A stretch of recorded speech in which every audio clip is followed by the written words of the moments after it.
السلام عليكم ورحمة الله وبركاته. الحمد لله نحمده ونستعينه ونستغفره ونعوذ بالله من شرور أنفسنا ومن سيئات أعمالنا. من يهده الله فلا مضل له ومن يضلل الله فلا هادي له. وأشهد أن لا إله إلا الله وحده لا شريك له وأشهد أن محمدا عبده ورسوله. أما بعد فقد قال الله تعالى في القرآن العظيم والفرقان المجيد: فأعوذ بالله من الشيطان الرجيم. بسم الله الرحمن الرحيم. رب اشرح صدري ويسر لي أمري واحلل عقدة من لساني يفقهوا قولي. رب يسر ولا تعسر إن أريد للإصلاح ما استطعت وما توفيقي إلا بالله عليه توكلت وإليه أنيب. அளவில்லா கருணையாளன் நிகரில்லா அன்புடையவன் அல்லாஹ்வின் பேரை கொண்டு ஆரம்பிக்கிறேன். அல்லாஹ்வின் சாந்தியும் சமாதானம் நபிகள் நாயகம் ஸல்லல்லாஹு அலைஹி வஸல்லம் அவர்கள் மீதும், அவர்களுடைய வழிமுறையை பின்பற்றி வாழ்ந்த உத்தம சத்திய சஹாபாக்கள், தாபீன்கள், தபா தாபீன்கள், ஐம்மாக்கள், இன்னும் நல்லடியார்கள் அனைவர் மீதும், குறிப்பாக அல்லாஹ்வின் இல்லத்தில் அல்லாஹுடைய மார்க்கத்தை அறிந்து கொள்ள வேண்டும், அதன் அடிப்படையில் நம்முடைய வாழ்க்கையை அமைத்துக் கொள்ள வேண்டும் என்கிற உயர்ந்த லட்சியத்தோடு இந்த வகுப்பில் கலந்து கொண்டிருக்கின்ற நம் அனைவர் மீதும் வல்ல ரஹ்மான் அல்லாஹ்வின் கருணையும் கிருபையும் நிலவட்டும் என்கிற பிரார்த்தனையோடு ஆரம்பிக்கிறேன். அன்புக்குரிய நெருங்கிய சகோதரர்களே, இமாம் அஹ்மது பின் ஹம்பல் அவர்கள் எழுதியிருக்கிற உசூல் சுன்னா என்கிற நூலை, அதனுடைய பாடங்களை நாம் தொடர்ந்து பார்த்து வருகிறோம். கடந்த வகுப்பில் நபி ஸல்லல்லாஹு அலைஹி வஸல்லம் அடிச்சுவடுகள், அதுதான் சுன்னா என்பதை பற்றிய விளக்கத்தை பார்த்தோம். இந்த அமர்வில் வஸ்ஸுன்னத்து துஃபஸ்ஸிருல் குர்ஆன வஹிய தலாயிலுல் குர்ஆன், சுன்னாதான் குர்ஆனுக்கான விளக்கம், இன்னும் குர்ஆனுடைய ஆதாரங்களுக்கான சான்றுகளாக இருந்து கொண்டிருக்கக்கூடியதும் சுன்னாதான் என்கிற ஒரு தலைப்பை பார்க்க இருக்கிறோம். அதே போன்று வலைஸ ஃபி சுன்னத்தி கியாஸ், சுன்னாவில் கியாஸ் என்பது இல்லை. கியாஸ் என்று சொன்னால் ஒப்பீடு செய்தல், ஒப்பீட்டாய்வு என்று அதற்கு சொல்வார். இப்போ இந்த இரண்டும் சுன்னாவில் இல்லை என்கிற ஒரு தலைப்பை, ஒரு செய்தியை இமாம் அவர்கள் சொல்லியிருக்கிறார்கள். அதை குறித்த விளக்கத்தை பார்க்க இருக்கிறோம். வசுன்னத்து துஃபஸ்ஸிருல் குர்ஆன், சுன்னா என்பது குர்ஆனுக்கான விளக்க உரை.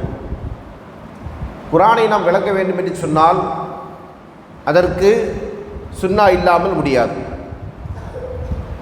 ஏனென்றால் அல்லாஹ்வின் தூதர் ஸல்லல்லாஹு அலைஹி வஸல்லம் அவர்களுக்கு அல்லாஹ்வின் புறத்திலிருந்து வஹ்யா அருளப்பட்ட விஷயம்தான் என்னது? குர்ஆனும் சுன்னாவும். குர்ஆனும் வஹி, சுன்னாவும் வஹி, இரண்டுமே வஹியா தரப்பட்டிருக்கின்ற ஒன்று. குர்ஆனுக்கு விளக்க உரையாகத்தான் சுன்னா வழங்கப்பட்டிருக்கிறது.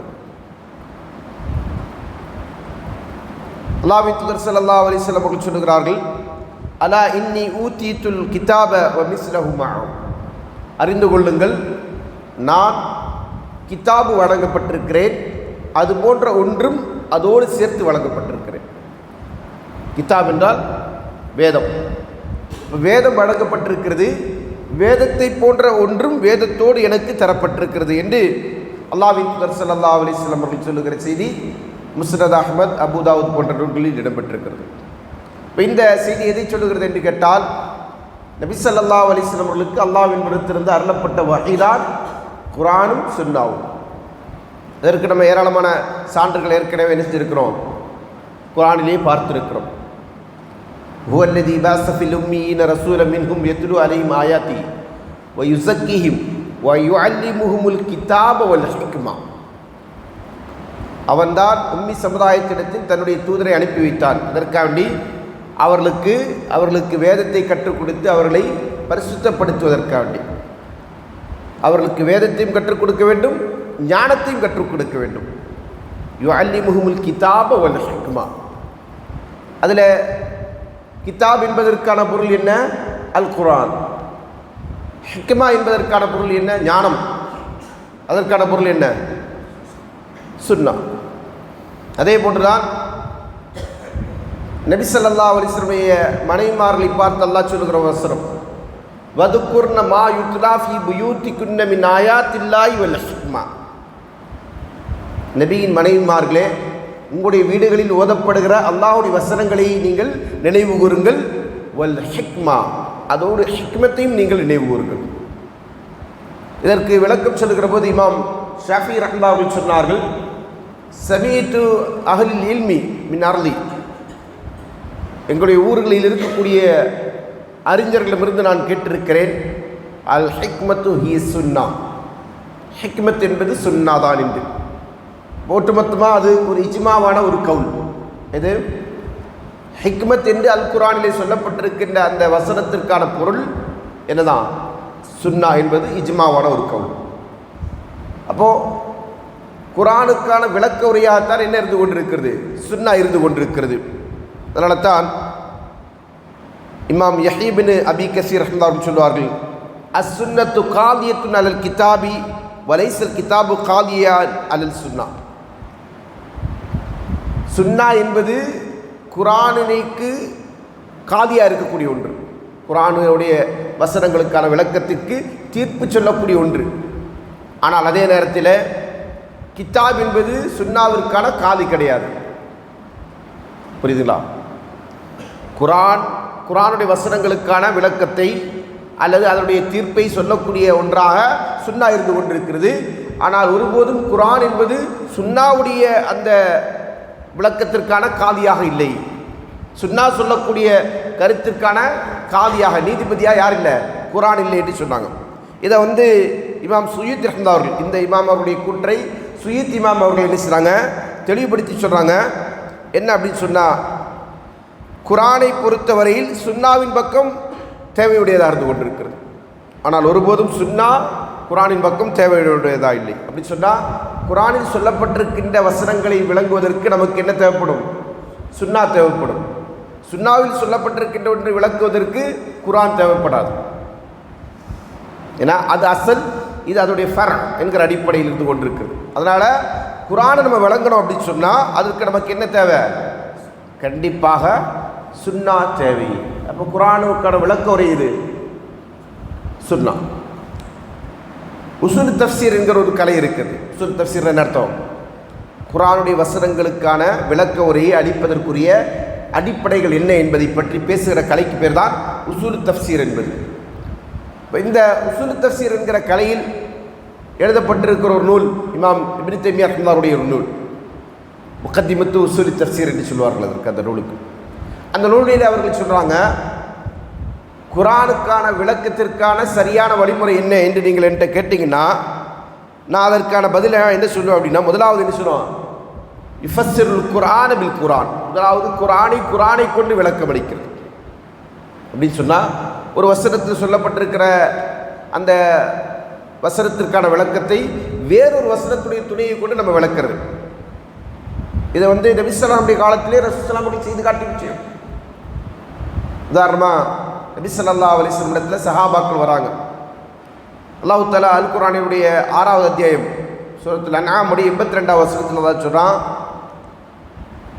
யா வல்லதீன ஆமனு வலம் யல்பிசு பிஈமானிஹிம் துல், எவர்கள் ஈமான் கொண்டு ஈமானோடு துல்மை கலக்கவில்லையோ, துல்ம் என்றால் அநியாயம்,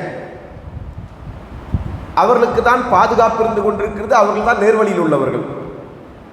அவர்களுக்கு தான் பாதுகாப்பு இருந்து கொண்டிருக்கிறது, அவர்கள் தான் நேர்வழியில் உள்ளவர்கள் என்று அல்லாஹ் தஆலா சொல்லுகிறான். இப்போ இந்த வசனத்தை படித்த போது சஹாபாக்கள் என்ன ஆயிடுச்சு? சிரமமாக போச்சு. துல்ம் என்றால் அநியாயம். அநியாயத்தில் என்னெல்லாம் இருக்குது?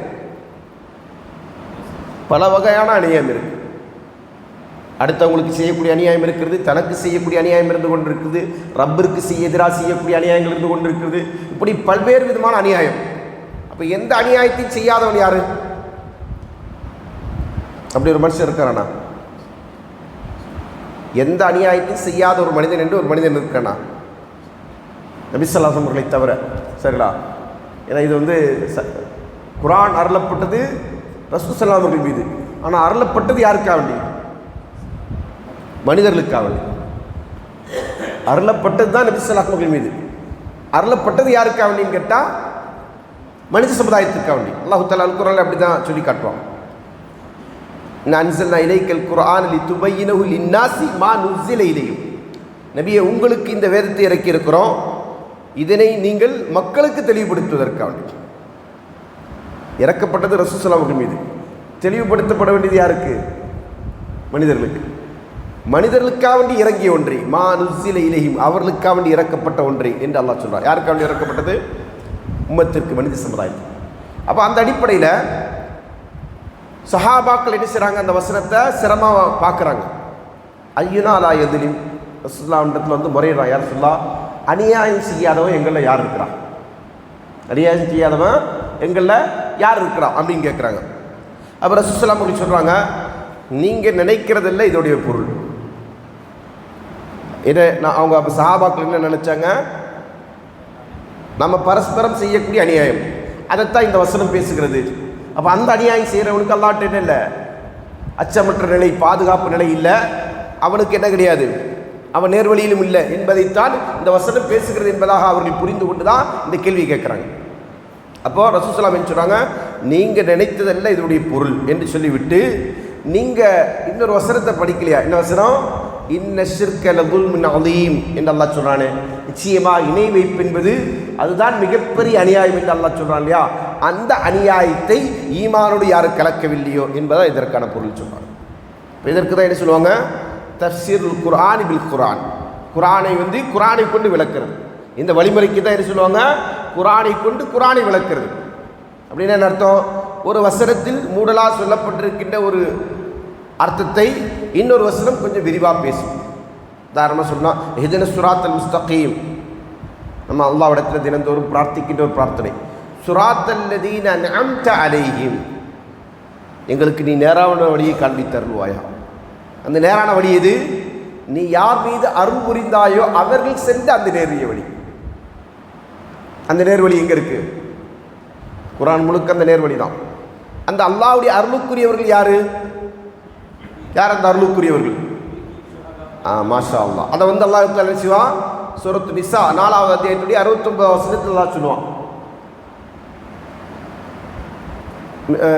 அன்அம்த அலைஹிம் மினன் நபியீன வஸ்ஸித்தீகீன, நபிமார்கள், சித்திகீன்கள், உண்மையாளர்கள், வஷ்ஷுஹதா, உயிர் தியாகிகள், வஸ்ஸாலிஹீன், நல்லடியார்கள். இந்த 4 பேர் தான் யார், அல்லாஹ்வுடைய அருளுக்குரியவர்கள். அப்போ அந்த அருளுக்குரியவர்கள் சென்ற அந்த பாதை, நபிமார்கள் சென்ற பாதை, சித்திகீன்கள் உண்மையாளர்கள் சென்ற பாதை, ஷுஹதாக்கள் அல்லாஹ்வுடைய மார்க்கத்திற்காக உயிர் தியாகம் செய்த உயிர் தியாகிகள் சென்ற பாதை, வஸ்ஸாலிஹீன் நல்லடியார்கள். யாரெல்லாம் அல்லாஹ் அல் குர்ஆனில் நல்லடியார்னு சொல்கிறான் அப்படின்னா அவங்கள யார், லுக்மான் அலைஹிஸ்ஸலாம் அவர்களை பற்றி அல்லாஹ் நல்லடியார் என்று சொல்லி காட்டுகிறான். அதே போன்று ஜக்கரியா அலைஹிஸ்ஸலாம் அவர்கள், அவர் வந்து நல்லடியார், நபியும் கூட. மரியம் அலைஹிஸ்ஸலாம் அவர்கள், அவங்க யார், ஒரு நல்லடியார். இப்படி என்ன செய்யலாம், துல்கர்னைன் அவர் ஒரு நல்லடியார். இப்படி நல்லடியார்களுடைய வரலாறுகள் அல்லாஹ் தஆலா என்ன செய்யலாம், அல் குர்ஆனில் பல இடங்களை சொல்லி காட்டுறான். அவங்களாம் வந்து என்னுடைய நல்ல அடியார்களாக இருந்தார்கள் என்பதை அல்லாஹ் தஆலா செய்கிறான், சொல்லி காட்டுறான். அப்போ அவங்கெல்லாம் யார் என்பது குர்ஆனில் இருக்கிறது. இந்த வசனம் அதற்கான விளக்கம். அப்போ இப்படி குர்ஆனை கொண்டு குர்ஆனை விளக்கம் அளிக்கிறது. இது முதல் பாணி, முதல் வழிமுறை. இரண்டாவதாக இமாம் அவர்கள் சொல்லி காட்டுறாங்க, ஃபைன் ஐயாக்க தாலிக்க ஃபஅலைக்க பிசுன்னா, அப்படி உனக்கு அதை கொண்டு குர்ஆனை கொண்டு அந்த குர்ஆன் வசனத்துக்கு விளக்கம் கொடுக்க முடியாமல் போனால், அப்படின்னா அதுக்கு விளக்கமாக வேறு வசனம் இல்லை, அந்த அர்த்தத்தில் குர்ஆனுக்கான விளக்கமாக இன்னொரு வசனம் கிடைக்கவில்லை என்கிற போது என்ன செய்யணும், அலைக்க பி சுன்னா, நீங்கள் என்ன செய்யணும், சுன்னாவை எடுத்துக்கொள்ள வேண்டும். ஃபைன்னஹா ஷாரிஹத்துல் லில் குர்ஆன், அதுதான் குர்ஆனுக்கான விளக்க உரையாக அமைந்திருக்கிறது என்று நினைச்சாங்க, சொல்லி காட்டுறாங்க. அதே போன்று இமாம் ஷாஃபி ரஹ்மத்துல்லாஹி அவர்கள் சொல்கிறாங்க, குல்லு மா ஹக்கம பிஹி ரசூலுல்லாஹி ஸல்லல்லாஹு அலைஹி வஸல்லம் ஃபஹுவ மிம்மா ஃபஹிமஹு மினல் குர்ஆன், நபி ஸல்லல்லாஹு அலைஹி வஸல்லம் அவர்கள் வழங்கிய தீர்ப்புகள் அனைத்துமே குர்ஆனிலிருந்து விளங்கி கொண்டது தான். அப்படி என்ன அர்த்தம், குர்ஆனிலிருந்து விளங்கி கொண்டது தான் என்ன அர்த்தம், தான் சுன்னா. சுன்னா என்பது எங்கிருந்து எடுத்து தான், குர்ஆனிலிருந்து எடுக்கிறதான். ஒன்று குர்ஆனிலிருந்து அவங்க என்ன செய்வாங்க, அல்லாஹ் தஆலா இன்ன அன்ஸல்னா இலைக்கல் கிதாப பில் ஹக்கி லிதஹ்கும பைனன் நாஸி பிமா அராக்கல்லாஹ், நபியே உங்களுக்கு நாம் இந்த வேதத்தை அருளி இருக்கிறோம், உண்மையை கொண்டுள்ள இந்த வேதத்தை அருளி இருக்கிறோம், நீங்கள் மக்களுக்கு மத்தியில் அல்லாஹ் நாடுவதின் அடிப்படையில் தீர்ப்பு வழங்குவதற்காக. இப்போ ரசூலுல்லாஹ் தீர்ப்பு வழங்கினதெல்லாம் எங்கிருந்து, குர்ஆன்ல இருந்து. சரிங்களா, வலா தகுல் லில் ஹாயினின ஹஸீமா, ஒருபோதும் நீங்கள் மோசடியாளர்களுக்கு வாதிடக்கூடியவராக இருந்து விடாதீர்கள் என்று அல்லாஹ் தஆலா சொல்லுகிறான். இந்த வசனம் இன்னொரு வசனம், அன்சல்னா இலைக்க தீக்கரல் துபையின லின்னாஸி மா நுஸில இலைஹிம், நபியே உங்களுக்கு இந்த வேதத்தை நாம் அருள் இருக்கிறோம், நீங்கள் இதை மக்களுக்கு தெளிவுபடுத்த வேண்டும் என்பதற்காண்டி மக்களுக்காண்டி அருளப்பட்ட அந்த வேதத்தை. வலஅல்லஹும் யத்தஃபக்கரூன், அதன் மூலம் அவர்கள் சிந்தித்து நல்லுணர்வு பெறக்கூடியவர்களாக இருப்பார்கள் என்பதற்காண்டி.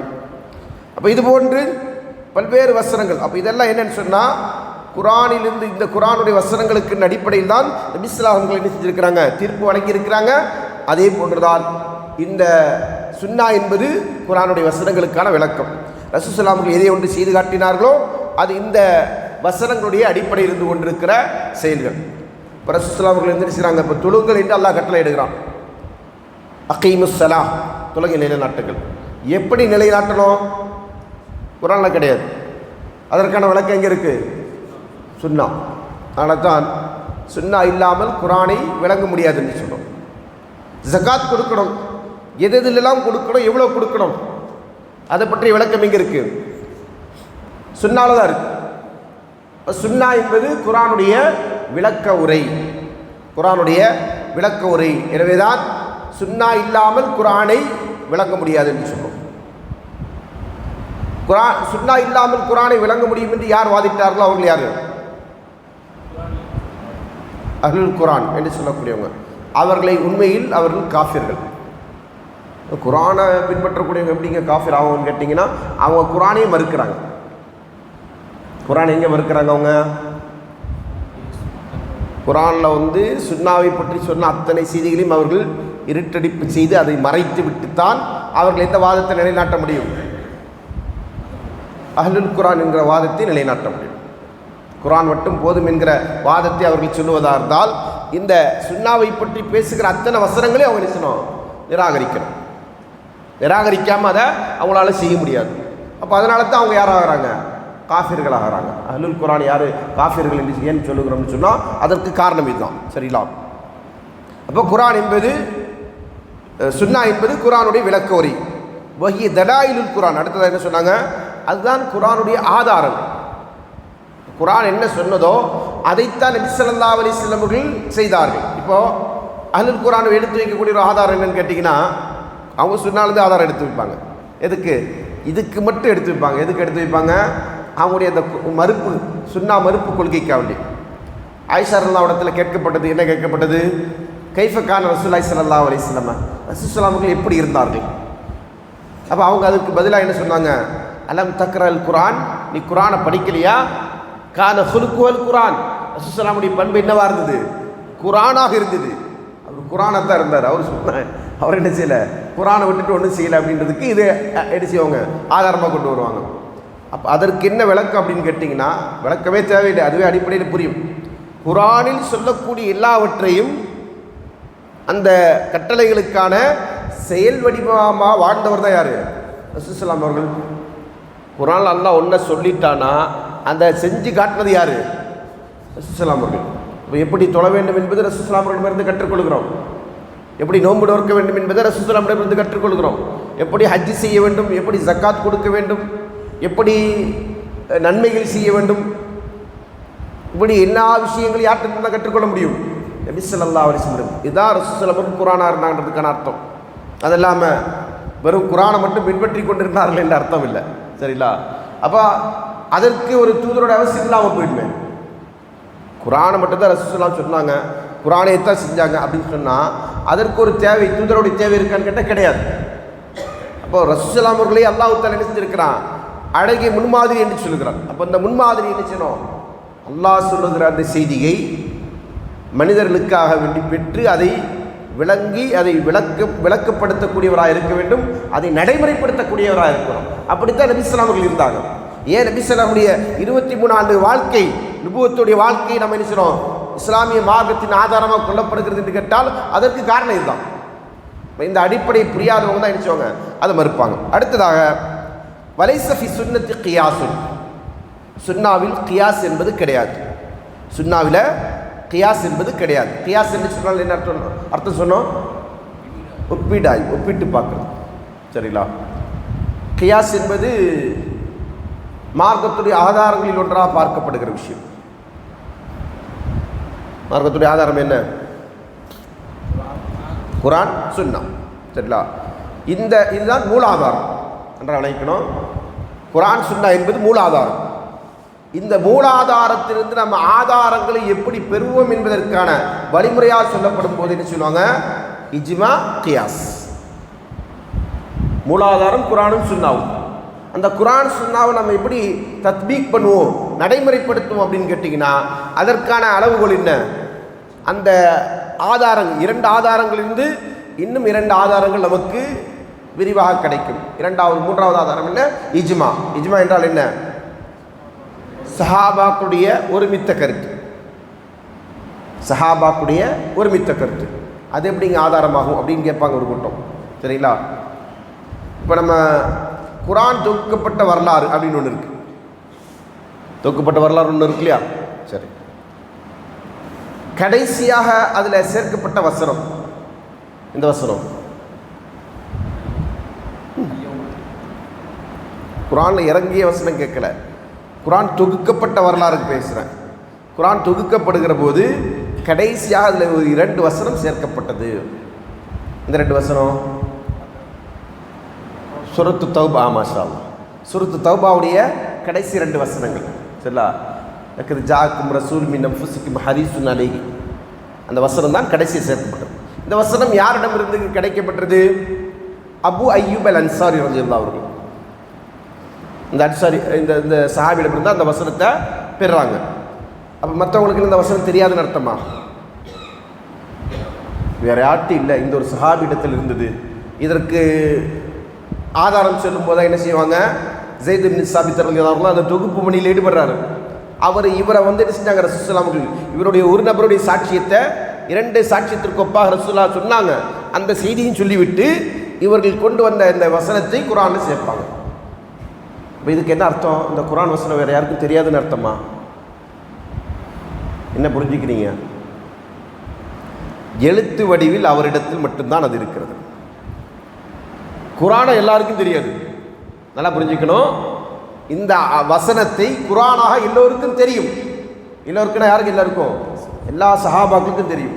ஆனால் எழுத்தில் யார் அதை எழுதி வச்சிருக்கிறாங்க அப்படின்னு கேட்டால் அது எழுதி வச்சுதா இவரை மட்டும்தான் பார்க்குறோம். யார்கிட்ட? அபு அய்யூப் அல் அன்சாரி இடத்துல மட்டும்தான் அது எழுத்தில் இருக்குது. மிச்ச பேர்கிட்ட எல்லாம் என்ன இல்லை, அது எழுத்தாக இல்லை.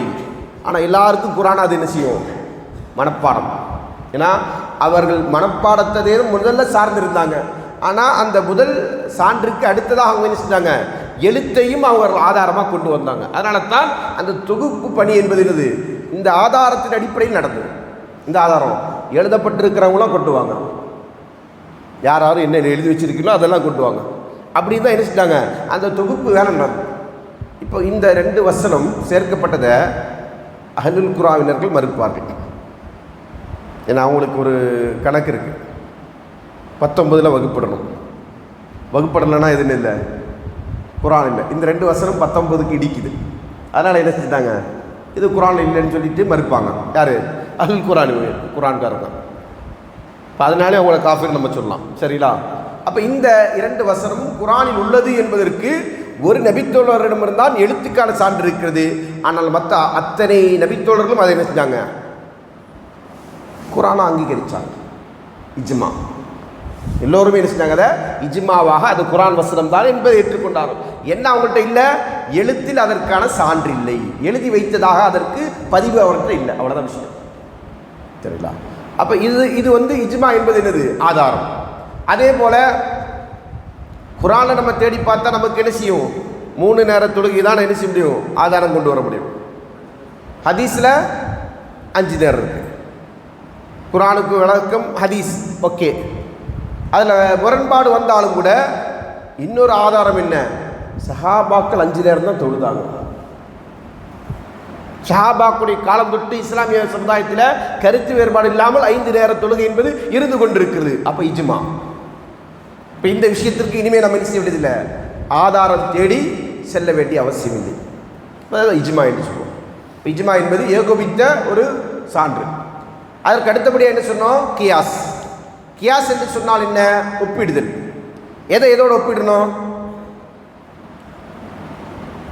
நமக்கு சொல்லப்பட்டிருக்கிற ஒரு சட்டம் சொல்லப்படாத ஒரு சட்டத்திற்கு, அதாவது ஒரு விதிக்கு அது பொருந்தி போகுது என்று சொன்னால் அதை இதோடு ஒப்பிட்டு இதற்கு சட்டத்தை எடுக்கிறோம். உதாரணமாக ஜக்காத் கொடுக்க வேண்டும். எதற்கெல்லாம் ஜக்காத்து? எதற்கெல்லாம் ஜக்காத்து? சரி, கால்நடைகளுக்கு ஜக்காத்து கொடுக்கணும் இல்லையா? கால்நடைகளில் ரசூல் ஸல்லல்லாஹு அலைஹி வஸல்லம் எதெல்லாம் ஜக்காத்தோட இனமாக சொன்னாங்க? ஆடு, ஒட்டகம், மாடு. கரெக்ட், மாடு தான் சொன்னாங்க. சரிங்களா? மாடுன்னா உங்களுக்கு எல்லாருக்கும் தெரியும் தானே? எரும மாடுன்னு ஒன்று இருக்கு இல்லையா? அது மாடா எரும மாடா? அது வேறையா? அது ரெண்டும் ஒன்றா? அதனுடைய வகையை சேர்ந்தது. எரும மாட்டில் ஜக்காத்து கொடுக்கணுமா வேண்டாவா? ஆதாரம் கொண்டு வாங்க. ஆதாரம் இருக்கா? நபி ஸல்லல்லாஹு அலைஹி வஸல்லம் அவர்கள் 40 மாடுக்கு ஜக்காத்து கொடுத்தாங்க. சரிங்களா? ரசூல் ஸல்லல்லாஹு அலைஹி அவர்கள் எரும மாட்டுக்கு ஜக்காத்து கொடுத்தாங்கன்னு ஆதாரம் இருக்கா? இல்லை. நீங்கள் சொன்ன காரணம் என்னது? அதுவும் ஒரே இனம்தான், காரணம் பொருந்தும். அந்த அடிப்படையில் என்ன செய்யணும்? நம்ம ஜக்காத்து உண்டு என்று சொல்லுவோம். இதற்கு பேர் தான் என்னது? கியாஸ். இதற்கு பேர் தான் கியாஸ். இப்போ இன்னும் இதை விளக்குற மாதிரி சொல்லணும்னா, குர்ஆனில் நமக்கு தடை செய்யப்பட்டது என்ன? ஹம்ரு. ஹம்ருன்னா என்னது? மது. நபி ஸல்லல்லாஹு அலைஹி காலத்தில் ஹம்ரு எப்படி தயாரித்தாங்க? திராட்சை பழங்கள் அதை சாறு எடுத்து அதை ஊற வச்சு அதை கொண்டு போய் என்ன செய்வாங்க? புளிக்க வச்சு அதை பதப்படுத்தி என்ன செய்யறது? அதுலேருந்து எடுக்கிறது தான் ஹம்ரு. இன்றைக்கி அப்படியே செய்கிறாங்க? இல்லை. அதனால தான் சில பேர் சொல்லுவாங்க பீர் ஹலாலுங்க, அது வைன் மட்டும்தாங்க ஹராம் அப்படின்னு சொல்லி சில பேர் ஃபத்வா கொடுப்பாங்க. பார்த்துருக்கீங்களா? அதுக்கு என்ன காரணம் அப்படின்னு கேட்டிங்கன்னா, இதான் பீர் என்பது என்ன செய்யப்படுறதில்லை, அந்த ப்ராசஸில் உருவாக்கப்படுறது இல்லை, அதில் ஆல்கஹால் இல்லை அப்படிலாம் சொல்லுவாங்க. நமக்கு தெரியாது. சரிங்களா? அதனால் அதை பற்றி நம்ம அது ஹலால் என்று ஃபத்வாலாம் இல்லை, ஹராம் என்று தான் இருக்குது. அப்படியா? இல்லை கிடையாதா? இருக்குன்னா பார்த்தா தானே ஹராமு இல்லையே? நீங்கள் தான் மாற்றி சொல்கிறீங்க. சரியா? ஆமாம். சரி. அப்போ இது போன்ற என்ன செய்வாங்க? இருக்கக்கூடிய பொருட்கள் இப்போ ரசூல் ஸல்லல்லாஹு அலைஹி காலத்தில் மது ஹராமாக்கப்பட்டது. இன்றைக்கு நம்முடைய காலத்தில் என்ன செய்யப்படுது? மது மட்டும்தான் போதை தருமான்னு கேட்டால் கிடையாது, பல விஷயங்கள் இருக்குது. ரசூல் ஸல்லல்லாஹு அலைஹி அவர்கள் போதை வஸ்துக்களை பொறுத்த வரைக்கும் என்ன சொன்னாங்க? மாஸ்கர கலீலு வ கசீரு ஹராம். எது குறைவாக அதிகமாக உட்கொள்வதனால் போதை உண்டாகுமோ அது குறைவாக உட்கொள்வதும் ஹராம். சரிங்களா? போதை உண்டாகக்கூடிய வஸ்துக்கள் எல்லாமே ஹராம் அப்படின்னு சொல்லிட்டாங்க. இப்போ சிகரெட்டு ஹராமா அப்படின்னு கேட்டால் என்ன சொல்லுவாங்க? சிகரெட்டு போதையில் தராது அப்படின்னுவாங்க. சிகரெட் அடித்த போதை வருமா? வராது. அதனால் சிகரெட் என்ன செய்வாங்க? சில பேர் சொல்லுவாங்க மக்ரூஹு. மக்ரூஹு. இது 40 மக்ரூஹ் சேர்ந்தால் தான் ஒரு ஹராமு. சரிங்களா? அப்படின்னு என்ன அர்த்தம்? 40 சிகரெட் அடித்தா தான் ஒரு ஹராம் செஞ்சதாகும் அப்படின்னு சொல்லி என்ன செய்வாங்க? பத்துவா சொல்லுவாங்க. அப்போ இந்த இடத்துல இந்த சிகரெட் என்பது அதுவும் என்னது? போதை வஸ்துக்கள் உள்ளது தான். இப்போ நாம் சிகரெட்டை நேரடியாக ஹராமாக்கப்பட்ட ஒரு ஆயத்தை ஹதீஸை கொண்டு வர முடியும்னா முடியாது. மது ஹராமாக்கி இருக்கிற ஆதாரத்தை தான் நம்ம நினைக்கிறோம், இதற்கும் ஆதாரமாக சொல்கிறோம். இதற்கு பேர் தான் என்னது? கியாஸ். இந்த கியாஸ் எப்போது நடக்கும் எப்படின்னு கேட்டிங்கன்னா, இரண்டிலும் காரணங்கள் ஒன்றுபடுகிற போது, இரண்டிலையும் ஒரே காரணம் இருக்குன்னு சொன்னால் அதன் அடிப்படையில் இது ஹராம், இது அளவு. அதனால தான் இல்லத்து என்பதை பார்க்கணும் அப்படின்னு சொல்லுவோம். இல்லத்துனா காரணம். அப்போ இந்த இடத்துல கியாஸ் என்பது சுன்னாவில் கிடையாதுன்னு சொன்னாங்க இல்லையா? இந்த கியாஸ் என்ன அப்படின்னு கேட்டால், இதை வச்சு சில பேர், அதாவது இந்த இஜ்மா கியாஸ் எல்லாம் மறுக்கக்கூடிய வாதத்தை சொல்லக்கூடியவங்க இமாம் அஹ்மத் பின் அம்புல் ஹம்தா அவர்கள் கியாஸுக்கு எதிராக இருந்தாங்கன்னு சொல்லுவாங்க. சரிங்களா? அதற்கு காரணம் என்ன? சுன்னாவில் கியாஸ் இல்லைன்னு அவர் சொன்னார்ன்றதை எடுத்து வைப்பாங்க. சரிங்களா? உண்மையில் இமாம் அஹ்மத் பின் அம்புல் ஹம்தா அவர்கள் கியாஸுக்கு எதிராக இருக்கலை. சரிங்களா? நஸ் இருக்கிற இடத்துல கியாஸ் செய்யக்கூடாது. நஸ் ஆதாரம் இருக்கக்கூடிய இடத்துல கியாஸ் செய்யக்கூடாது. அது பொது விதி, அது எல்லாருமே அங்கீகரித்து இருக்கக்கூடிய விதி. ஆனால் அதில் சில பேர் என்ன செய்வாங்க, சில ஃபுக்காக்கள் என்ன செய்வாங்க, நஸ் இருந்தாலும் எல்லாத்துலேயும் கியாஸ் வச்சுக்குவாங்க. அது அவங்களுடைய ஒரு தவறான அணுகுமுறை. அதை இமாம் அவர்கள் எதிர்த்திருக்கிறாங்க. மற்றபடி கியாஸே இல்லைன்னு சொல்லலை. இப்போ இந்த இடத்துல என்ன சொன்னாங்க அப்படின்னா, வலைச ஃபி சுன்னத்து கியாஸ், சுன்னாவில் கியாஸ் இல்லை என்பது கொள்கை சார்ந்த விஷயங்களில். ஏன்னா சுன்னா என்று சொல்லக்கூடிய விஷயம் நம்ம இந்த வகுப்புடைய ஆரம்பத்தில் சொல்லியிருக்கிறோம். சுன்னா என்று எதற்கெல்லாம் பயன்படுத்தப்படும்? சுன்னா என்ற சொல் எதற்கெல்லாம் பயன்படுத்தப்படும்? கொள்கை. கொள்கை என்பதற்கு சுன்னா என்று சொல்லப்படும். அதனால தான் இமாம் அஹ்மத் பின் ஹம்பல் ரஹ்மத்துல்லாஹி சொன்னாங்க, இந்த புத்தகத்துக்கு பேரா உசூல் சுன்னான்னு சொன்னாங்க. அதே போல் இஅ்திகாது அஹ்லி சுன்னா, இமாம் லால்காய் ரஹ்மத்துல்லாஹுடைய புத்தகம் அஹ்லு சுன்னாவுடைய கொள்கை. அதே போன்று இமாம் பர்பாரி ரஹ்மத்துல்லாஹுடைய ஷரஹ் சுன்னா. ஷரஹ் சுன்னா என்பது முழுக்க என்ன செய்யப்படுவோம், அதில் பேசப்படுகிற விஷயம்னா சுன்னத்துகள் கிடையாது. பேர் தான் ஷரஹ் சுன்னா, சுன்னாவிற்கான விளக்க உரை இது. அந்த சுன்னா என்று எதை சொல்கிறாங்க? அவங்க கொள்கையைத்தான் சொல்கிறாங்க. அப்போ இந்த இடத்துல இவங்க சொன்னது எதை பற்றி அப்படின்னா, கொள்கை சார்ந்த விஷயங்களில் என்ன கிடையாது, கியாஸ் கிடையாது. அது அனைவராலும் ஏற்றுக்கொள்ளப்பட்ட விஷயம். அகீதாவில் கியாஸுக்கு இடம் இருக்கான்னு கேட்டால் கிடையாது. என்ன சொல்லப்பட்டிருக்கிறதோ அதை அப்படியே நம்பிட்டு போனோம். யார் இதில் கியாஸ் கொண்டு வந்தாங்களோ அவங்க தான் யார், வழிகட்டு போனவங்க. இப்போ நம்ம ஜஹமியாக்களை, முத்தசிலாக்களை, கதிரியாக்களை, ஜபரியாக்களை, இப்படிப்பட்ட கூட்டங்களை எல்லாம் நம்ம வழிகட்டர்கள் என்று சொல்கிறோம். ஏன் வழிகட்டர்கள் என்று சொல்கிறோம் அப்படின்னா, அவங்க என்ன செஞ்சாங்க, அகீதாவிலும் எதை கொண்டு வந்தார்கள், கியாஸை கொண்டு வந்தாங்க. சரிங்களா? இப்போ அல்லாஹ் அவங்க என்ன செஞ்சாங்க, அல்லாஹ்வுக்கு முமாசிலத்து படைப்புகளோடு ஒப்பிடக்கூடிய ஒரு வாய்ப்பு இருக்கிறது. ஆனால் தான் அல்லாஹ்வுடைய பேர்களை நாங்கள் மறுக்கிறோம் அப்படின்னு சொல்லி முத்தசிலா பண்புகளை நாங்கள் மறுக்கிறோம்னு சொல்லி முத்தசிலாக்கள் சொன்னாங்க. அல்லாஹ்வும் படைப்பும் ஒன்று என்று ஆகிடும். எதனால்? அல்லாஹ்வுக்கு பேர் இருக்குது, பண்பு இருக்குன்னு உறுதி செஞ்சாயிட்டு ஜஹமியாக்கள் சொன்னாங்க. அதனால் நாங்கள் என்ன செஞ்சோம், அல்லாஹ்வுடைய பேர்களையும் பண்புகளையும் மறுக்கிறோம்னு சொன்னாங்க. அப்போ இந்த கியாஸ் தான் என்னது, இது போன்ற இந்த வழிகேட்டிற்கான காரணம். அதனால தான் இவங்க என்ன சொன்னாங்க, சுன்னாவில் கியாஸ் என்பதில்லை என்று சொன்னால் அகீதாவில். அதே போன்று அடிப்படை சார்ந்த விஷயங்களில் என்ன கிடையாது, கியாஸ் கிடையாது. ஏன்னா அதெல்லாம் நமக்கு மார்க்கம் எப்படி சொல்லி இருக்கிறதோ அப்படி நம்பி விட்டு செல்ல வேண்டும். அதே நேரத்தில் ஃபிக்ஹ் சார்ந்த விஷயங்களில் கியாஸ் உண்டா? ஃபிக்ஹுடைய அடிப்படையே கியாஸ் தான். சரிங்களா? ஃபிக்ஹுடைய அடிப்படையே கியாஸ். அந்த கியாஸுக்கான விதிகளோடு தான் ஃபிக்ஹ் என்பதை நம்ம என்ன செய்வோம், நிறைய இடங்களில் பயன்படுத்துவோம். அப்போ இந்த இடத்துல தடை செய்யப்பட்டிருக்கிற கியாஸ் என்பது அகீதா. அதே நேரத்தில் ஃபிக்ஹில் கியாஸ் இருக்குது, அதற்காக வேண்டிய அடிப்படை சார்ந்த விஷயங்களை சொல்ல முடியுமா அப்படின்னு கேட்டால் கிடையாது. அதனால தான் காயிதா சொல்லும்போது, வீசி சொல்லும்போது, லா இஜ்திஹாத ஃபில் அகீத் வலா கியாஸ ஃபில் அகீதத்தி வலா ஃபில் இபாதா. அகீதாவில் இஜ்திஹாது கிடையாது, இபாதத்திலும் கிடையாது, கியாஸும் கிடையாது.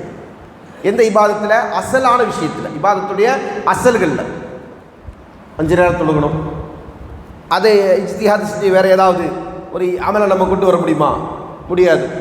ரமதான் நோன்பு கடமை, ஹஜ் செய்யணும், இது மாதிரியான இபாதத்துகள் என்னது எப்படி நமக்கு சொல்லப்பட்டிருக்கிறதோ அதில் நாம் என்ன செய்ய முடியாது, அதில் எந்த விதமான மாற்றத்தையும் செய்ய முடியாது. அப்படி செஞ்சால் அது வழிகேட்டிற்கான காரணமாகிடும். அதனால தான் முன்னோர்கள் சொல்லுவார்கள், மா உபிதத்தி ஷம்சு வல் கமரு இல்லா பில் மகாயிஸ். சூரியனும் சந்திரனும் வணங்கப்பட்டதெல்லாம் கியாஸின் அடிப்படையில் தான். கியாஸை கொண்டு தான் என்ன செஞ்சாங்க, சூரியனும் சந்திரனும் வணங்கப்பட்டது. சரியா? ஒப்பீட்டாய்வின் மூலமாக தான் அது வழங்கப்படுது. அப்படின்னு அர்த்தம். இப்ராஹிம் அலைஹிஸ்ஸலாமுடைய ஸ்டேட்மெண்ட்டில் இதற்கு நமக்கு விளக்கம் கிடைக்கும். வலம்மா ரஅல் கமர பாஸியத்தன் வலம்மா ரஅல் கமர பாஸியா. சந்திரனை அவர்கள் செஞ்சாங்க பிரகாசிக்கக்கூடியதாக கண்டபோது, ஹாதா ரப்பி என்ன சொன்னார், இதான் என்னுடைய ரப்பு. சரிங்களா? ஃபலம்மா அஃபலத் ஃபலம்மா அஃபல, அது மறைந்த போது மறைவானவற்றை நான் என்ன செய்ய மாட்டேன், வணங்க மாட்டேன்னு சொன்னான். பிறகு ஃபலம்மா ரஅஷ் ஷம்ஸ பாஸிஅத்தன், சூரியனை உதித்துயர்ந்ததாக அவர் கண்டார்கள். கால ஹாதா ரப்பி ஹாதா அக்பர், இதான் எல்லாத்தோட பெருசு, இதான் என்னுடைய ரப்பு. இப்போ இந்த கியாஸ் தான் என்னது, சூரிய சந்திர வணக்கத்திற்கான காரணம். மனிதன் அவன் படைப்பில் இருந்துச்சுன்னா பிரம்மாண்டமான ஒன்றாக அவன் பார்க்கிறான். அந்த பார்க்கின்ற ஒன்றை நினைச்சான் மற்ற படைப்புகளோடு ஒப்பிட்டு பார்த்து இதுதான் பெரிதாக இருக்கிறது என்கிற நம்பிக்கையில் அவன் நினைச்சான், அதை வணங்க ஆரம்பிக்கிறான். அதே போன்று கியாசுல் ஃபாசித், இது மாதிரி கியாஸ் செஞ்சது கியாசுல் ஃபாசிது. சரிங்களா? கியாஸில் நிறைய இனங்கள் இருக்கும். கியாஸ் மால் அசல், கியாஸ் மால் ஃபாரி அப்படின்னு நிறைய கியாஸுகளுக்கான வகைகளை சொல்லுவாங்க. அசலோடு ஒப்பிட்டு பார்க்கறது, கிளை சார்ந்த விஷயங்களுக்கான ஒப்பீட்டு பார்ப்பு, கிளை சார்ந்த விஷயங்களோடு ஒப்பீடு செய்தல்,